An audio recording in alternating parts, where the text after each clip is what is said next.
ang iyong buhay? Good morning!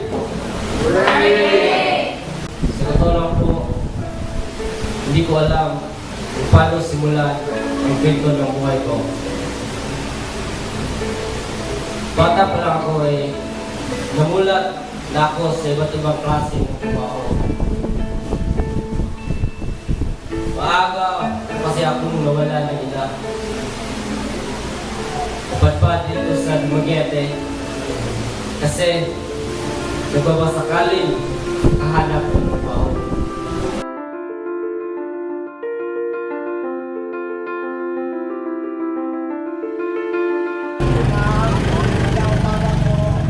Kaya po ba kayo ng katulong? Galing po ako sa mga gawing bahay at mapagkakatiwala niyo po ako. Nako, sobrang bata ka pa para magtrabaho. Bakit mabilis po? Sige na, umalis ka na. May customer pa ako. Alex, kaya po ba kayo ng katulong? Ilang taon ka na ba? Nasa mga Dapat na taong gulang na po. Ano na po yung nanay ko? Paputok na kami sa pagkakalit. Ano namin kami ngayon? Buti na lang at may magandang loob na tanggapin ako. Nagtrabaho po ako sa isang kantunan. 3 taon po ako sa trabahong yon. Nung magsara ang tindahan, ay kinailangan ko ring maghanap ng bagong trabaho.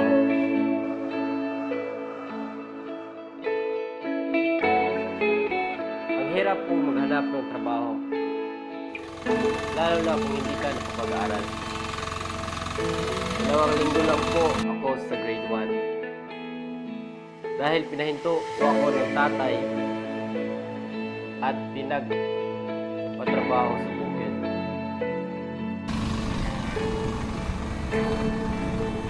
May pagkain na ba? tingnan mo na lang dyan, kuya. Lubos na namin kanina. Magsaing ka na lang. Pagkatapos nun, naging put-put driver ako.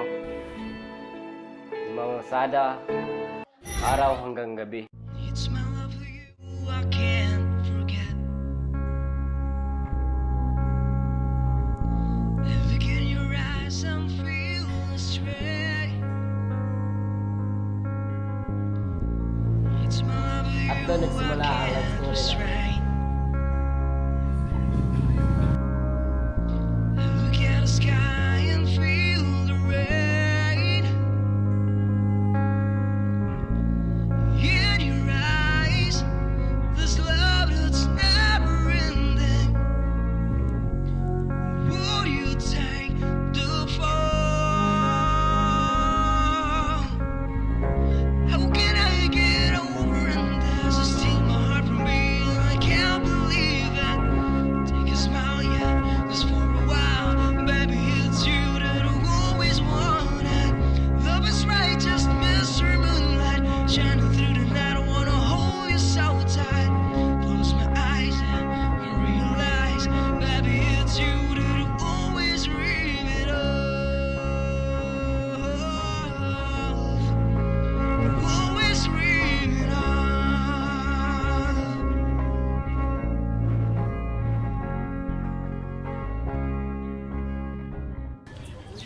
Ayun, nagdesisyon kami na magsama hanggang sa may kaibigan akong nag-alok ng trabaho sa Maynila.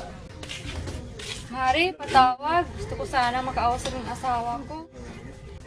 Oo naman, Mare. Sandali lang, ah. Salamat, Mari. Walang anuman, Mare.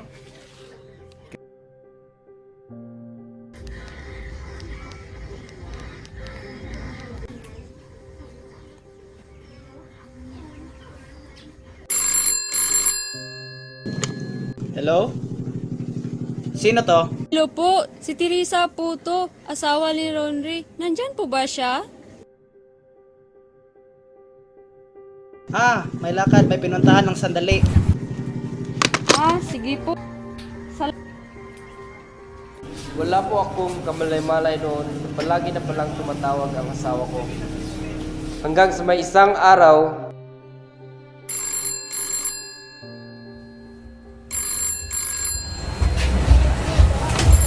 Hello? Tessa! Huwag mo na kaming alalahanin dito. Malaki naman si Lilith. Nandito naman si Ronnie. Alam kong hindi niya kami pababayaan. Sige. Tessa! Hello! Tessa!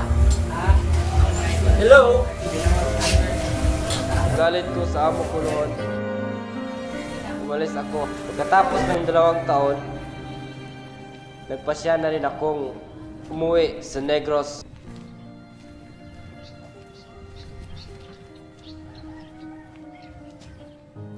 Manang, magandang araw po. Pwede ba magtanong, Manang? Oo naman, iho. Manang, alam po ba niyo kung saan ang bahay ni Tessa? Tessa, baka mo. Oo, Manang. Yan. Yan Yan ang ba? bahay ni Tessa. Oo, yan. Yan ang susunod na bahay. Salamat po, Oo, Manang. Wala ka naman, iho.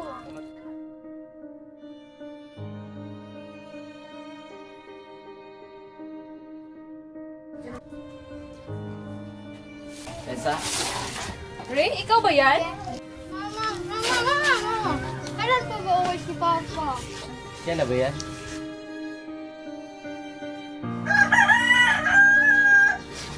Anak? Nangarin mo ako. Ano? Kahit na hindi ko nasasiyahan ang paglato mo, ano. Umalis ka na. Baka makita ka pa ni Ronnie. Kunin ko ang anak ko! Ano? Ganun na lang yun? Basta-basta ka lang sumubot dito tapos kunin mo ang anak mo?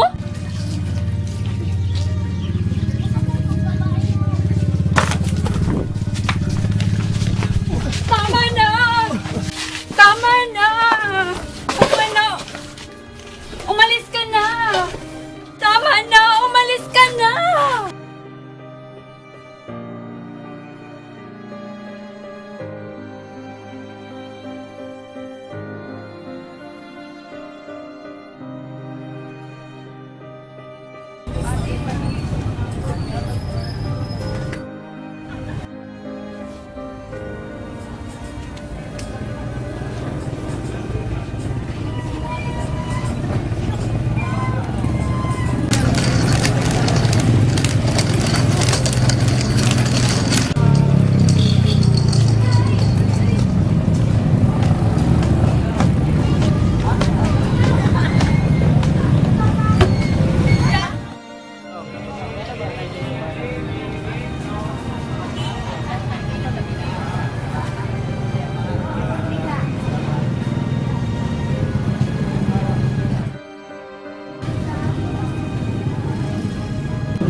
Walang iya yung huling yun.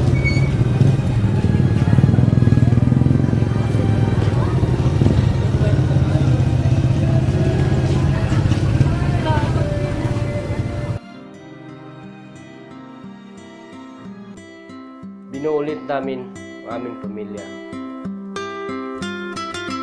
Ang saya-saya namin noon.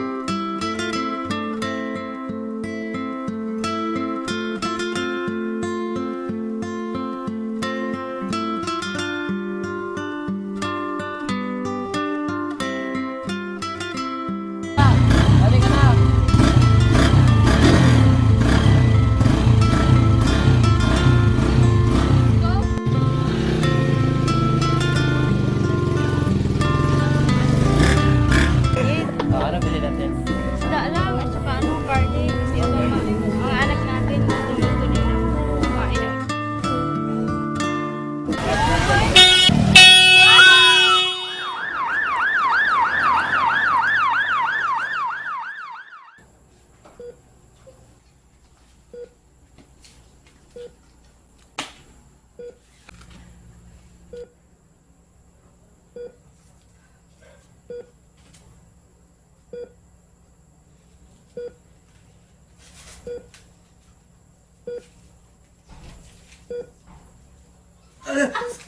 Sir, teka lang po. Relax lang po muna kayo, ha?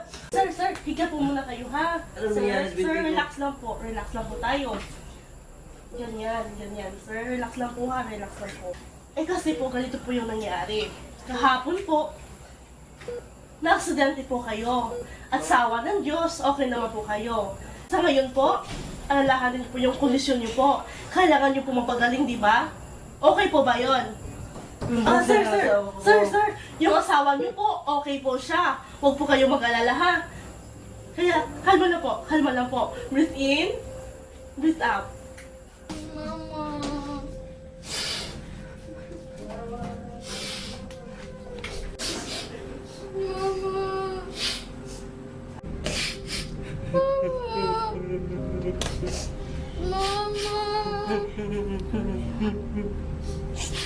Mama.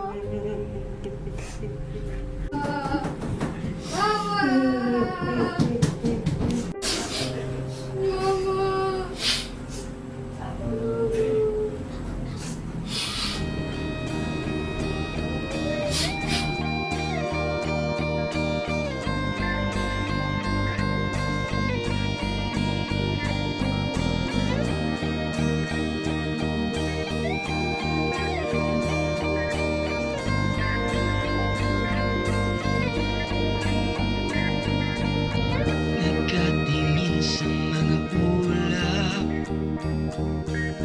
Kailan kaya matatapos ang paghihirap? Minsan inaisip na lang kung bakit nabuhay pa sa mundo.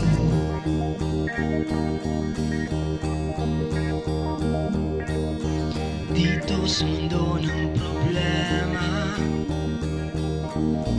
akala mo'y tapos na, pero may darating pa. Nagdarasal sa may kapal.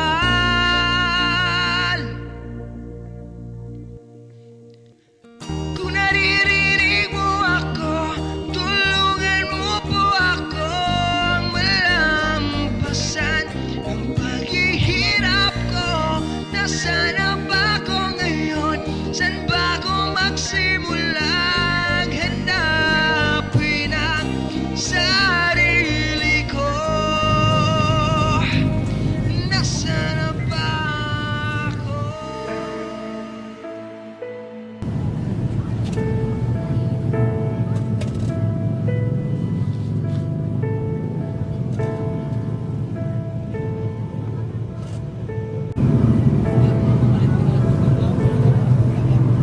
Ako pala si Aldini Narciso, sir. Okay lang yan, sir. Isipin mo na lang na swerte ka pa rin. Kasi, tingnan mo, kapag lalakad ka pa rin. Yung mga problema mo, huwag mo nang isipin yan. Kasi mas lalo ka mga problema niyan eh. Yung pinagdadaanan mo, isipin mo na lang na pagsubok yan ay binigay ng Diyos upang tayo maging matatag. Para kung may mga pagsubok man na dadating sa buhay natin, eh, alam natin anong gagawin natin. Ito lang ang pagkakatandaan mo, sir, na walang ibinibigay na pagsubok ang Diyos hindi natin kaya. Yung sinasabi mo, hindi ko yan kaya, ikaw lang mo sa akin yan. Kasi nilalagyan mo ng meditasyon sa sarili mo. Kaya mo yan, sir. Ang Diyos nga, naniniwala na kaya mo. Ikaw pa kaya? Tiwala lang sa sarili, sir. Oh, di ba wala ka namang hinihintay, sir? So, mas mabuti pa, sumama ka na lang sa office namin. May opportunity flight presentation po kami mamaya.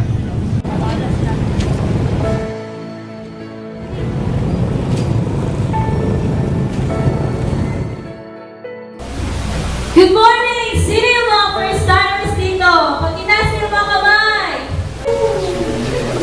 Wow! Palakpakan naman natin yung mga sarili natin. Dahil dito sa St. Joban, magbabago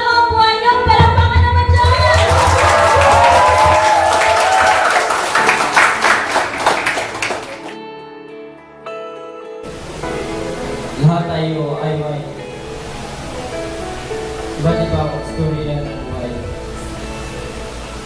Minsan, naisip natin, yan fair ang life. May ibang ginawa, may ibang may hirap, nanguhirap, at ako, nasabi ko sa aking sarili, Darren, kaya mo pa yan. Dahil habang may buhay, maraming salamat po. Maraming salamat din, Partner Yon Ray Batawa. Oh, natouch ba kayo na-inspire sa kwento niya? Yes! Okay!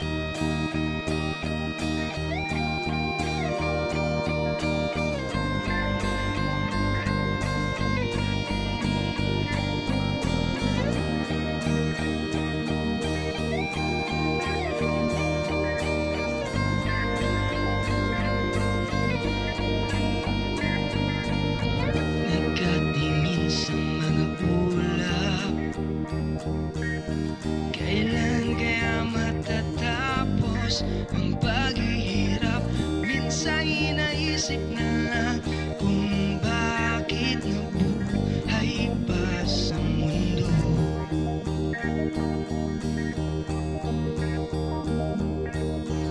Dito sa mundo ng problema, akala mo'y tapos na, pero may darating pa. Nagdarasal sa may kapal.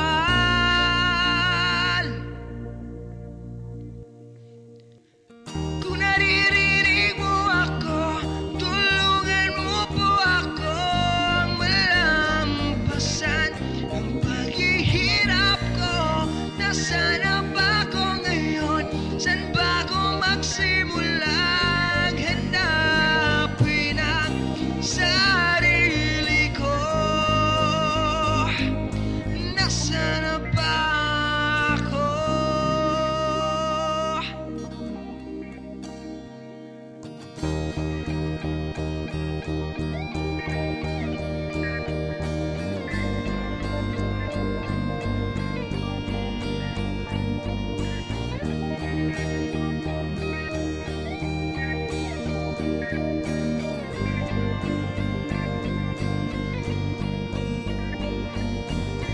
Handang abutin ang pangarap, kahit ano pang pagsubok ang nasa harap. Handang akitin ang tuktok ng bundok, makita lang ang araw. Handang lumin ang dagat,